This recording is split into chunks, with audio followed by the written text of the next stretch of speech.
Nahawakan mo po yung bukol dito. Ang init po. Tapos ang sakit hawakan talaga. Grabe. Mamamatay naman siguro ko.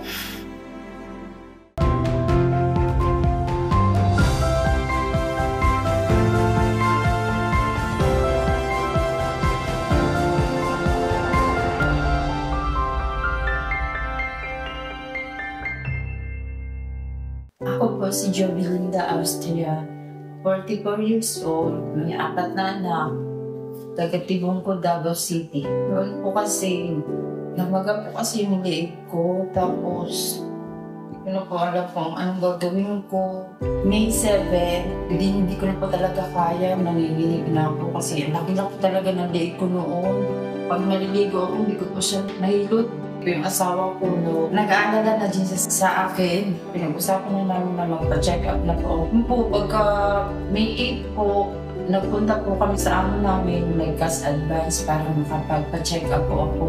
May 10, nagpunta na po kami sa doktor. Kinakakapaan niya po yung bukol sa liig ko noon. Sabi niya, goiter to. I-refer daw niya ako sa para daw ipa-biopsy. Natakot po ako, baka sabihin, opera na po kasi. Naresetahan na po ako niya ng antibiotic para mawala ang maga. Gamot na iniinom po every 8 hours. Parang wala naman po may epekto sa akin. Hininto ko po yung nireseta ng doktor. Asawa ko naman po, yun po talagang sobrang naapektuhan kasi nakikita niya ako pag gabi po na hindi ako makatulog. Gulong-gulo na po yung isip ko. Parang stress na po masyado.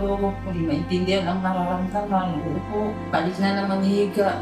Gusto kong umiyak pero pag nakikita ko yung mga anak ko, nakawawa yung mga anak ko, sabi ko, mamamatay naman siguro ko. Huwag mo sasabihin niya, gagaling ka pa. Nahawakan mo po yung bukol dito. Ang init po, tapos ang sakit hawakan talaga. Grabe. Tapos yun, nagdasal po ako, sabi ko, Lord, ikaw nang bahala sa buhay ko, Lord.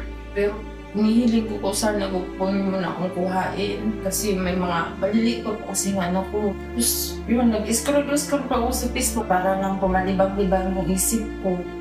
Tapos bigla po nakita ko si Ma'am Jennifer Resueto po. Nag-PM po ako sa kanya. Sabi ko, ano po bang ibibigay benefits ng Salveyo? Sabi ko kasi po yung liig ko namamaga, nahihirapan na ako makatulog. Sabi niya, ay ma'am, subukan mo itong Salveyo. Baka makatulong to sa'yo.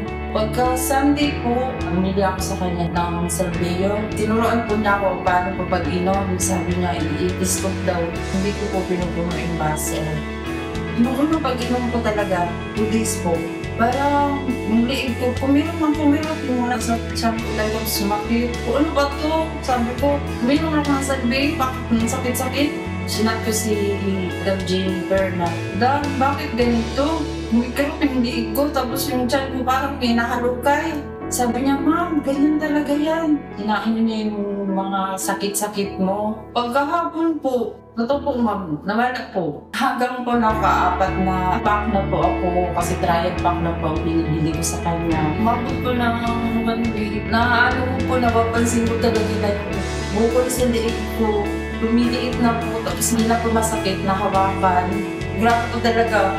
Ang saya-saya ko kasi sabi ko kay Lord, baala na yung mga pera dyan, Lord. Kasi pinapatuloy ko kahit ang hirap po talaga. Siyempre, magkano lang mga paiserdo namin. Yung iba po nagpapaan ko sa mga pagkain. Pero yung una ko talaga yung Salveyo.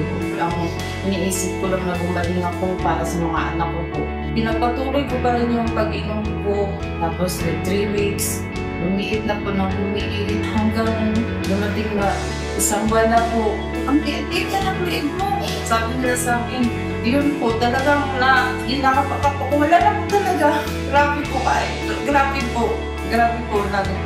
Na-amazing ang Salveyo po talaga. Sa may mga goiter po, huwag na po kayo magdalawang isip na uminom ng Salveyo.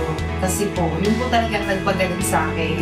Ako po si Jovelinda Austria, 44 years old, may 4 na anak, taga Tibungco, Davao City. At ito ang aking kwentong Salveyo.